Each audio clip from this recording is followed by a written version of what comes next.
Deck out is an alternative loss condition included in many card games as a failsafe to prevent stalled game states from lasting forever, and occurs whenever a player is unable to draw a card whenever required to do so. Mill decks embrace this mechanic as a primary win condition, aiming to reduce their opponent's deck to 0 cards. So today we'll be discussing the best cards that enable deck out strategies in Yu-Gi-Oh! And at number 10, we have Card Destruction. This is a normal spell card that simply says, both players discard as many cards as possible from their hands. Then each player draws the same number of cards they discarded. While Card Destruction is technically one of the first mill cards printed in Yu-Gi-Oh!, its ability to discard both players' hands has primarily been used by decks that either needed to discard cards or set up their graveyards, such as Danger Dark World and Dragon Rulers. These decks gain tons of advantage by sending their own hands to the graveyard, while also benefiting from the information gained by the cards discarded by their opponent, which are very likely to telegraph what deck and hand traps they're playing. The combination of these two benefits resulted in Card Destruction being banned in September 2013 in the TCG during the reign of the Dragon Ruler and Spellbook era, and it didn't come back to limited status until 5 years later in September 2018, where it remains to this day.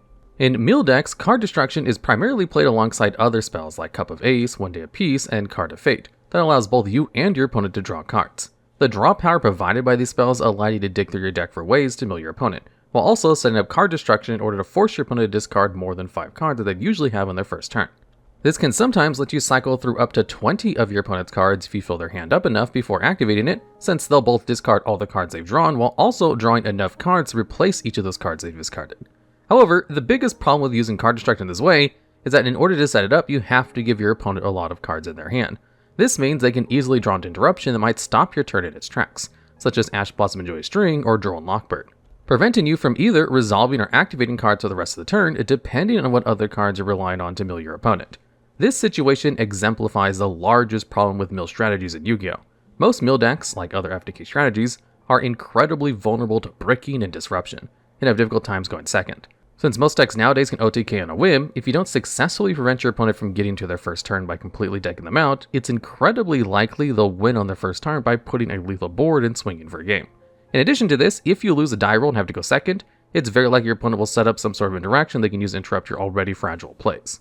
While Card Destruction has the potential to mill lots of cards from your opponent's deck, it's just not as good at this job as the rest of the spots on this list. And wriggling to number 9 is Needleworm.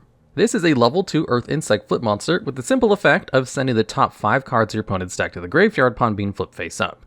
Now, in contrast to what one might expect, Needleworm is not part of the Worm archetype. That includes monsters such as Worm Zax and Worm King, since all worm monsters from the archetype specify that the worm monsters interact with must be reptile-type worms. Instead, Needleworm is part of an older worm archetype that includes monsters such as Wormworm and Shieldworm, which all include effects which mill your opponent's deck. However, decks that use Needleworm typically don't run any other worm cards, instead relying on the plethora of generic support that can search out Needleworm and get it on the field. Spirit of the Tailwind can search it out from your deck since it's a flip monster, while Gokipon is able to search it out for its insect typing. Needleworm even enjoys some modern support in the form of Gigantic Sprite, which can special summon from the deck since it's a level 2 monster, and the Verniceless, which can easily send it from the deck to the graveyard due to its Earth attribute, and then either add it to your hand or special summon it. Once Needleworm is on the field, these strategies will typically use copies of Book of Eclipse or Book of Moon to flip it face down and then face up repeatedly over the course of several turns, milling 5 cards from your opponent's deck each time. In order to protect Needleworm from being removed from your opponent, it's typically played alongside Floodgates such as There Can Be Only One, Messenger of Peace, and Soul Levy, in order to stall the game while slowly decking out your opponent. Needleworm mill decks easily lose to blowout equalizers like Lightning Storm or Evenly Matched, and the fact that you're giving your opponent multiple turns to dig for those cards while also give them access to their graveyard effects makes it one of the worst options for milling your opponent. And striking at number 8 is Zaborg the Mega Monarch. This is a level 8 light monster with 2800 attack, that when tribute summoned it targets and destroys a monster on the field. Then, if the destroyed monster was a light monster, both players send as many cards as they can from the extra deck to the graveyard, up to the original level or rank of the destroyed monster. And if Zaborg was tributed using a light monster, you get to choose which cards your opponent sends to the graveyard. Now, Mega Zaborg is a unique inclusion on this list as one of the few cards in the game that sends cards from the extra deck to the graveyard. While Mega Zaborg enjoys the standard Mega Monarch stat line of 2800 attack and 1000 defense, it's usually irrelevant since the monsters you'll typically target to destroy is Zaborg itself, in order to send 8 cards from both players' extra decks to the graveyard. However, if stopped by effect negations such as Effect Veiler or Infinite Impermanence, Zaborg's stats can be useful since it will remain a large body on the field. Mega Zaborg's effect alone can be an FTK against some certain decks. Many decks place all of their win conditions in the extra deck, with their main deck functioning as an engine to turbo out extra deck bosses with interruptions and negates. However, if Zaborg mills all these extra deck win conditions or integral combo pieces to the graveyard, This can leave a deck with few options other than conceding. Despite the strength of Mega Zaborg's effect, its biggest weakness is twofold. It not only must be tribute summoned to gain its effect, but in order to choose which cards you send from your opponent's extra deck to the graveyard, you have to tribute a light monster. This can make it incredibly hard to bring out, in addition to the fact that it's not easily searchable outside of its archetype, leaving you to rely on draw engines or small world to find Zaborg. In addition to this, against certain decks like Labyrinth and Drytron, the cards that might be milled could backfire by giving your opponent a slew of beneficial effects and advantage. Unfortunately, this conundrum leaves Mega Zaborg as a gimmick that instantly wins you the game at best, and instantly loses you the game at worst, prevented from scoring any higher on this list. And zipping into number 7, we have Trickstar Reincarnation. This card is a trap that allows you to banish your opponent's entire hand, and if you do, they get to draw the same number of cards they banish. Trickstar Reincarnation shares a very similar effect to another trap card in Present Card, which discards your opponent's entire hand as opposed to banishing it. Alongside the aforementioned card destruction, these two cards are primarily used with cards that let your opponent draw like Gift of Greed or Cup of Ace. Depending on how full your opponent's hand is, these cards can mill anywhere between an eighth and a quarter of a standard 40 card deck. Typically, if you fill your opponent's hand in order to fire off Reincarnation, you'll want to shotgun it as soon as they draw a card in their draw phase, before they have a chance to take any actions that might reduce their hand size. However, this might not always be the best way to use Trickstar Reincarnation, and doesn't take advantage of the inherent advantage Trickstar Reincarnation and Present Card have over card destruction. Since these two are trap cards without any activation requirements, you can use them to rip your opponent's entire hand in response to any action they take. This allows you to disrupt any combo that searches and adds a card to your opponent's hand by chaining one of these two to the resolution of the search effect, an interaction that can be doubly devastating combined with the staple hand trap Droll and Lockbird. By waiting for your opponent to add a card from their deck to their hand, you can then chain Trickstar Reincarnation or Present Card first, and then Droll and Lockbird second to the resolution of that search. The result of building the chain in this way allows Droll and Lockbird to resolve first, preventing your opponent from adding cards from the main deck to their hand. Your trap card will then resolve as much as it can, banishing or discarding your opponent's entire hand. But since Droll and Lockbird is now in effect, they won't draw any cards, leaving them with a completely empty hand. The main problem with both Trickstar Reincarnation and Present Card are their weaknesses to Ash Blossom and Joyous Spring, which is currently included in decks primarily to stop key searches and branded fusion, but also happens to insulate your opponent from these hand-ripping effects. It should also be noted that while Trickstar Reincarnation and Present Card fill the same role in mill decks, Trickstar Reincarnation is both searchable by Trickstar Candina and has a better effect in general. Banishing your opponent's hand prevents your opponent from gaining access to the graveyard effects that Present Card would otherwise give them for free, giving it the edge needed to take the spot on the list. And at number 6, we have Necroface. This is a dark level 4 zombie monster that has a mandatory trigger effect upon being banished that forces each player to banish the top 5 cards of the deck, or their entire deck if less than 5. It also has an effect on normal summon that shuffles all banished cards into the deck, and then Necroface gains 100 attack for each card shuffled into the main deck. Necroface has had a relatively forgettable history in the TCG, primarily being used by Grand Maju decks as a way to rapidly banish cards in the deck in order to turn Grand Maju Aiza into a massive, normal summonable beat stick. But in Master Duel, Necroface has found itself semi-looted due to the way it interacts with two specific cards, Arch Nemesis Protoss and Fairy Tale Snow. Both of these cards can generically banish cards to summon themselves, and they're so good that they're forbidden in the TCG. While banishing Necroface to trigger its effect to banish 5 cards in both players' decks, Protoss can floodgate their opponent out of the game, and Snow can special himself from the graveyard and flip an opponent's monster face down at any time. In addition to this, the ability for one Necroface to activate another one if you just so happen to banish another copy of itself from your deck can result in banishing 5 cards converting to 10 or even 15, which is a substantial portion of the average deck. However, the biggest issue with Necroface is what to do if you draw it.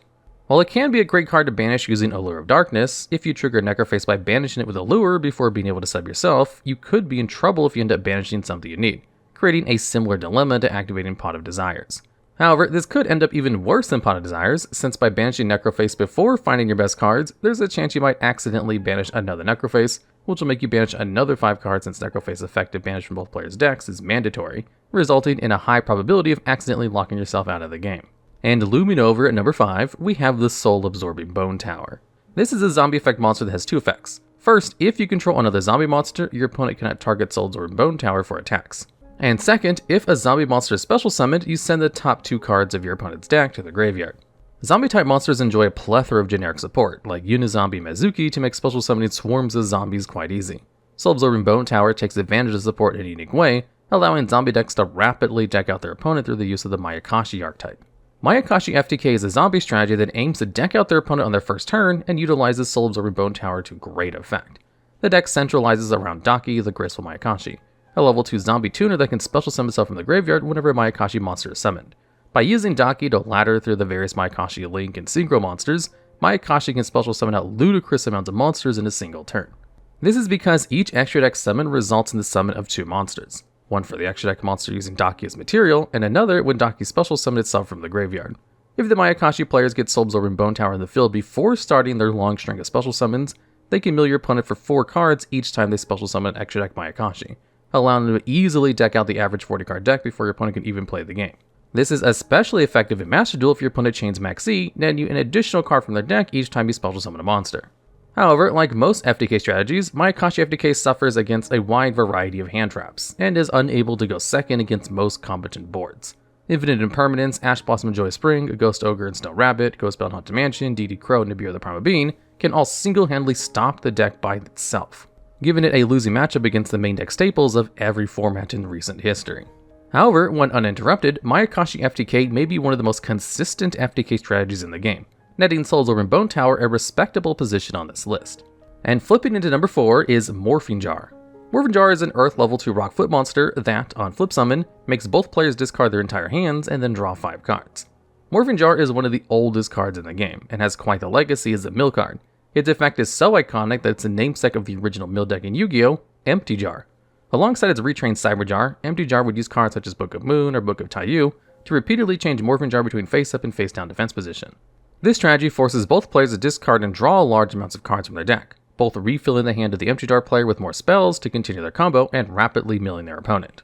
Outside of mill strategies, Morphing Jar was a staple utility monster in early Yu-Gi-Oh! The ability to go +5 by refilling an empty hand is a great payoff in any deck. It was a tech choice in decks such as Teledad and Monarchs. This was so much the case that Morphing Jar has spent time on the Forbidden Unlimited list in the past and remains limited to this day. Despite this limited status, Morphing Jar sees absolutely no play in modern Yu-Gi-Oh! Due to the fact that it's a flip monster, despite the wide variety of incidental support it's received. It can easily be found in Special Summon by Adamancipator and Sprite, and recent formats have even seen cards such as Book of Moon and Book of Eclipse as popular tech options to counter meta strategies. Even with all of these stars aligning in Morphing Jar's favor, the flip requirement for its effect to discard and draw 5 is enough to prevent it from seeing play and being higher on this list. And bouncing into number 3 is Kelbek the Ancient Vanguard. This is a level 4 Earth Fairy monster with 2 effects, both with hard once per turns. First, if a card is sent from the hand or deck to your opponent's graveyard, you can target a special summon monster your opponent controls to special summon Kelbek and bounce the target back to their hand. Second, if Kelbek is sent from your hand or deck to the graveyard, you can mill 5 cards from both players' decks to the graveyard. And if Exchange of the Spirits is in your graveyard, you can set any 1-trap card from your graveyard to your field. While commonly associated with Ishizu 2 elements as both an extender and a hand trap, Kelbek and the other Ishizu retrains are highly effective in dedicated deck out strategies as well. Kelbek has synergy with many other cards previously mentioned on this list due to its activation requirement of being sent from your hand or deck to the graveyard, and is searchable with both Keldo the Sacred Protector and Gravekeeper's Trap. The latter of these two, Gravekeeper's Trap, is a good consistency card for decks attempting to deck out their opponent since it guarantees access to both Kelbek and Agito's mills, and can give you access to Keldo and Mudoro to shuffle them back into the deck for repeated usage. Despite the fact that Agito is technically better at milling cards when the Ishizu Brick, Exchange of the Spirit, is in the graveyard, Kelbek takes the spot above Agito due to both its hand and bonus graveyard effect being much better than Agito's. Though most competitive strategies chose to eschew Exchange of the Spirit, if you do decide to run it, it allows Kelbek to set any trap from your graveyard directly to your field immediately after it mills 5 cards in both decks.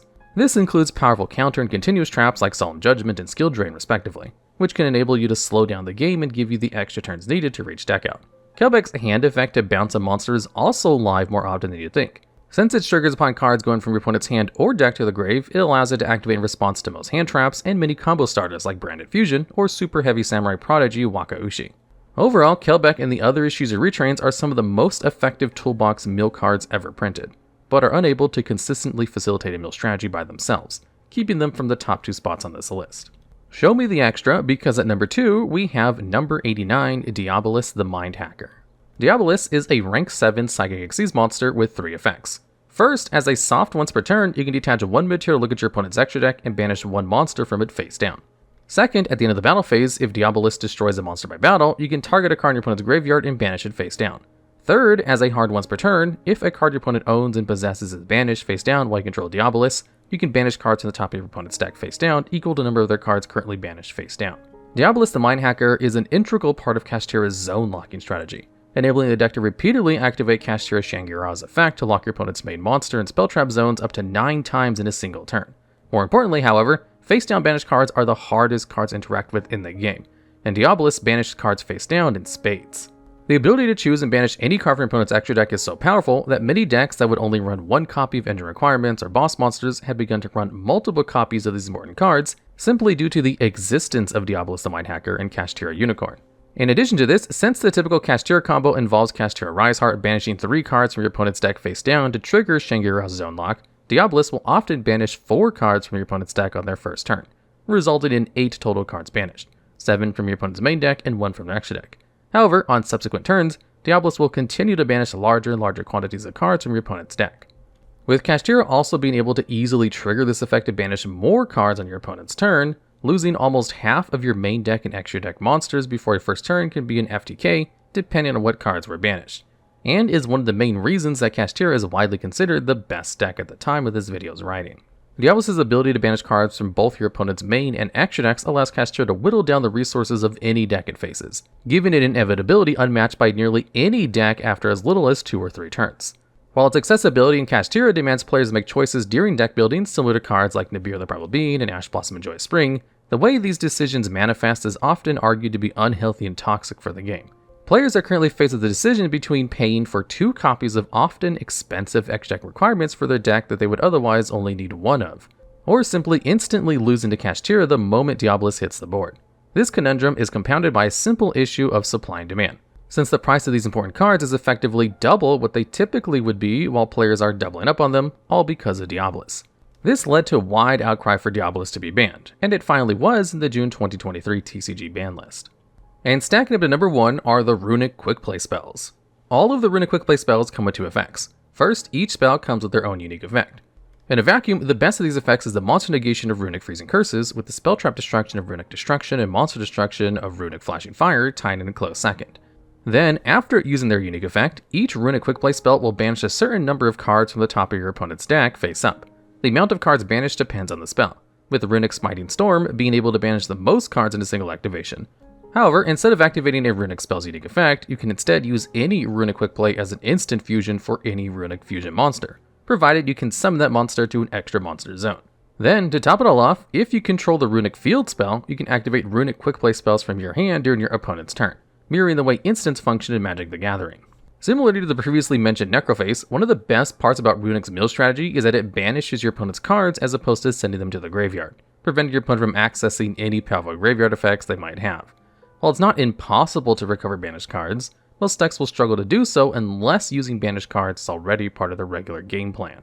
If Runick sounds incredibly strong, that's because it is. However, all Runick Quick Play spells come with the unique downside of forcing you to skip your next battle phase, a horrible downside most decks can't deal with. While it might seem cheap to put an entire archetype of cards at the number 1 spot of this list, I believe it's warranted since nearly every card in the archetype effectively does the same thing. Runick cards interrupt your opponent's game plan, banish cards from the deck, and then lock you out of your battle phase. It's clear that Runick is the first archetype printed by Konami with the explicit intent of decking your opponent out, and it does a great job at doing so. While some decks that only splash Runick as an advantage engine have found success waiting a turn to use the battle phase, the inevitability of deck out can be the difference between winning and losing in drawn out or stalled games. Overall, Runick has all of the tools a good mill deck needs, and cements the Runick Quick Play spells as the best mill cards in the game. Alright, and that's the list. Are there any good deck out cards you may have missed, or have any specific deck out cards that stand above the rest? Or do you have any ideas to suggest for future videos? If so, please let us know down in the comments below.